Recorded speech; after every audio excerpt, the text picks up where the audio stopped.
नमो मातृभूमी जिथे जन्मले मी, नमो मातृभूमी जिथे जन्मले मी, नमो आर्यभूमी जिथे वाढले मी, नमो आर्यभूमी जिथे वाढले मी, नमो कर्मभूमी जियेच्या कामी, पडो देह माझा सदा ती नमामि, पडो देह माझा सदा ती नमामि. सर्वप्रथम जिने मला जन्म दिला ती माझी माय आणि जिच्या पावन स्पर्शाने मी धन्य झाले ती माझी जन्मभूमी भारत माता. मी या दोघींना वंदन करते. परमुखात राहून स्वराज्याचे स्वप्न पाहणारे शहाजी राजे भोसले, ज्या मातेने स्वराज्याचं देखणं स्वप्न आपल्या कुशीतून, कृतीतून आणि विचारातून पाहिलं, असे या महाराष्ट्राच्या मातीला एक नाही तर दोन छत्रपती देणाऱ्या राजमाता, राष्ट्रमाता माँसाहेब जिजाऊ, इतिहासातील आदर्शाचे सोनेरी पान, ज्याची जगात वेगळीच शान, ज्याचे कर्तव्य सह्याद्रीने कोरले, त्यांना विसरणं कालाही शक्य नाही.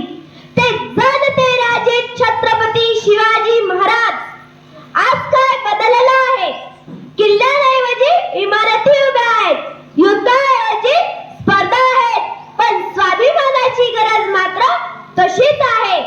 इतिहासात अनेक राजे होऊन गेले, सिंहासन बदलली, सत्ता बदलली, झेंडे बदलले, पण काही पावलं अशी होती ज्यांनी मातीला अर्थ दिला आणि माणसाला स्वाभिमान शिकवला. ज्या पावलांनी केवळ भूमी तुडवली नाही तर त्या उंच भूमीवर उभं राहण्याचं धाडस दिलं, ते धर्मवीर स्वराज्य रक्षक छत्रपती संभाजी महाराज यांना मानाचा मुद्रा करते. आज आपण जगभरारी 19 फेब्रुवारी म्हणून शिवजयंती साजरी करतो.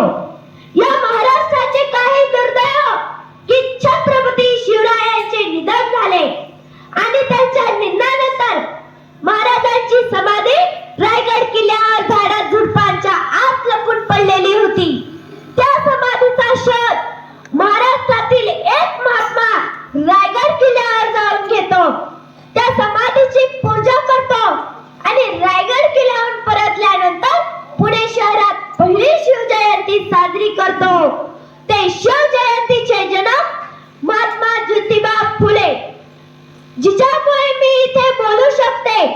प्रत्येक स्त्री आपलं आयुष्य कसं रंगीबिरंगी जगता येईल ते पाहते, पण जेव्हा स्त्रियांच्या आयुष्यातील सगळा रंग उडून गेला होता तेव्हा जिनी लोकांची बोलणी, लोकांच्या शिव्या, अंगावर चिखल मारणे याचा विचार न करता आपल्या पतीच्या खांद्याला खांदा लावून आमच्या आयुष्यात रंग भरण्याचं काम केलं, त्या पहिल्या महिला आदर्श शिक्षिका क्रांती ज्योती सावित्रीबाई फुले, वारकरी संप्रदायाचे भूषण छत्रपती शिवरायांचे गुरु, आपल्या वाटेला आलेल्या शेतकऱ्यांच्या कर्जाच्या वह्या इंद्रायणीच्या डोहात बुडून शेतकऱ्यांचे पहिली कर्जमाफी करणारे जगद्गुरु संत श्रेष्ठ संत तुकाराम महाराज, शेती विका पण मुले शिकवा असा संदेश देणारे ऐश्वर्य संपन्न श्री संत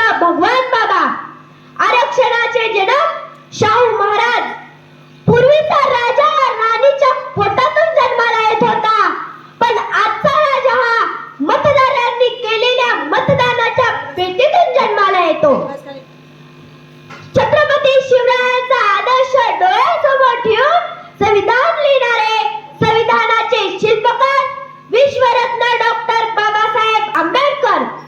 महाराष्ट्रातील एक शाहीर पोवाडा गाण्यासाठी रशियात जातो. त्याचे कपडे पाहून रशियातील लोक विचारतात, तुम्ही कुठून आलात? तो शाहीर सांगतो, मी छत्रपती शिवरायांच्या महाराष्ट्रातून म्हणजे भारतातून आलेलो आहे. छत्रपती शिवाजी महाराजांचा इतिहास साता समुद्र पार जाऊन दाखवतो. ते शिवशाहीर अण्णाभाऊ साठे दिवसभर गावची घाण साफ करून रात्री कीर्तनाच्या माध्यमातून लोकांच्या डोक्यात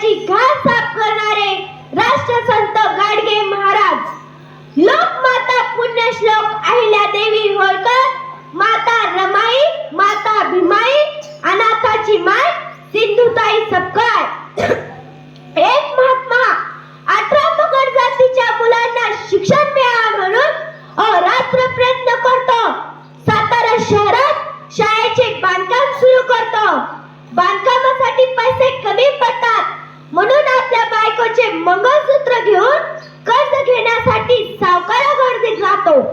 सावकार विचारतो, एवढी काय नाही पडली, तुम्ही मंगळसूत्र घेऊन आलात?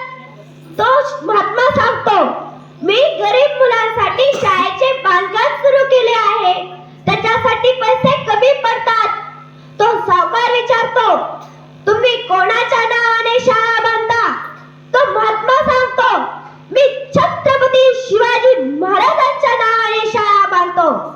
सावकार म्हणतो, लागेल एवढा मी पैसा देतो, पण महाराजांच्या नावाच्या जागी माझ्या बापाचे नाव द्या.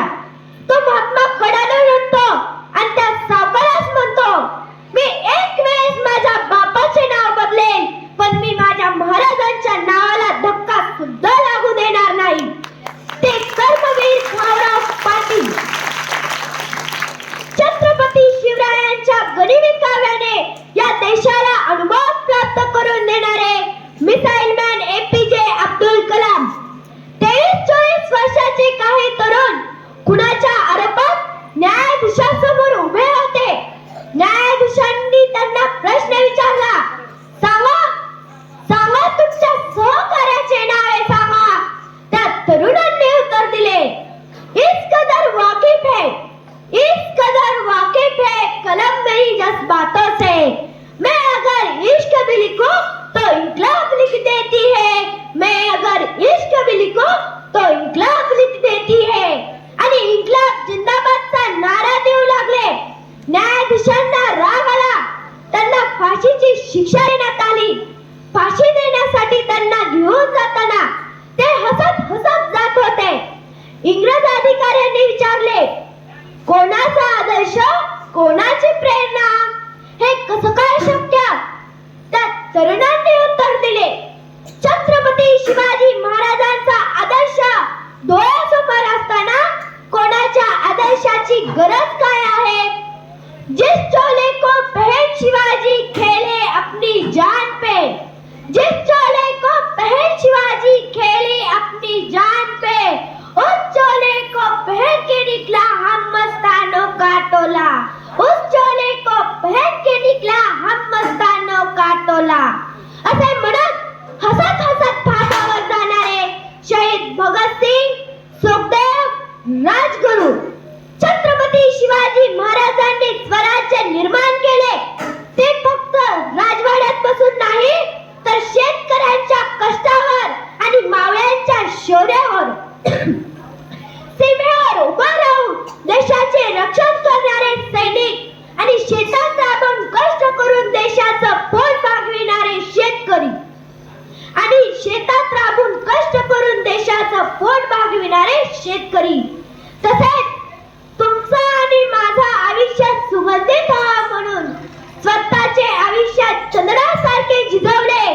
त्या थोर महापुरुषांना, महामातांना, संत पुरुषांना मी श्रेया अमोल मुंडे आपल्या टाळ्यांच्या गजरात कोटी कोटी अभिवादन करतो.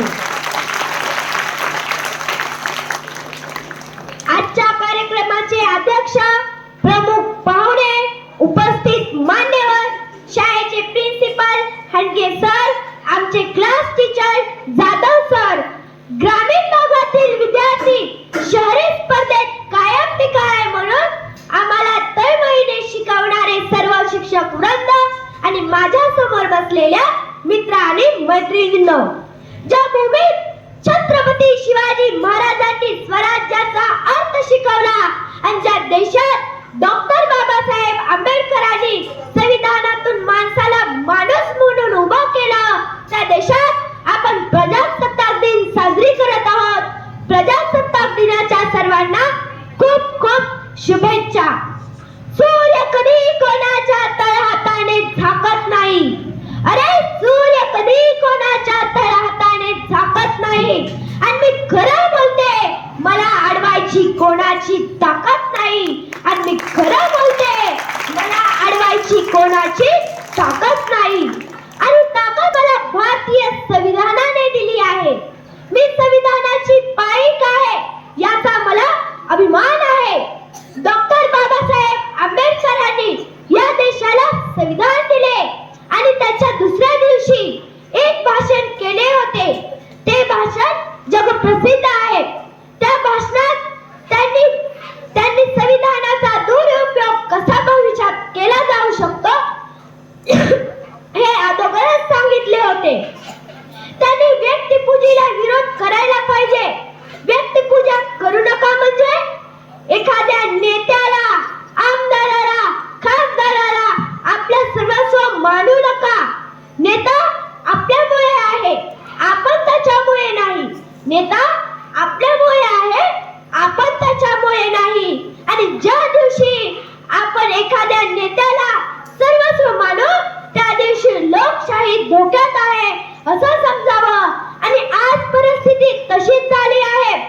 एक वेळ बाप मेला तरी हरकत नाही, पण नेता जगलाच पाहिजे ही तरुण पिढीची भावना झाली आहे. आजचे राजकारण विकासाच्या मुद्द्यापेक्षा जात, धर्म आणि पक्षीय वादावर जास्त केंद्रित आहे. सत्तेसाठी होणाऱ्या फोडाफोडी आणि जनतेच्या प्रश्नाकडे होणारे दुर्लक्ष ही लोकशाहीसाठी धोक्याची घंटा आहे. सामान्य माणसाच्या हितापेक्षा खुर्चीचे राजकारण मोठे झाले आहे. आज सत्ताधारी सत्तेच्या मोहात व्यस्त आहे आणि जनता रोज सहन करते.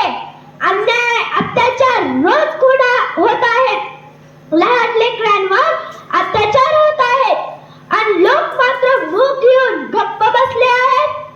कलम नव्हते, कायदा नव्हता. कलम नव्हते, कायदा नव्हता, तरी सुखी होती प्रजा. कारण सिंहासनावर बसला होता माझा शिवाजी राजा. कारण सिंहासनावर बसला होता माझा शिवाजी राजा. आज ज्याच्या हातात सत्ता त्याचं कुत्रही काशीला आणि ज्याच्याकडे नाही सत्ता त्याचा देव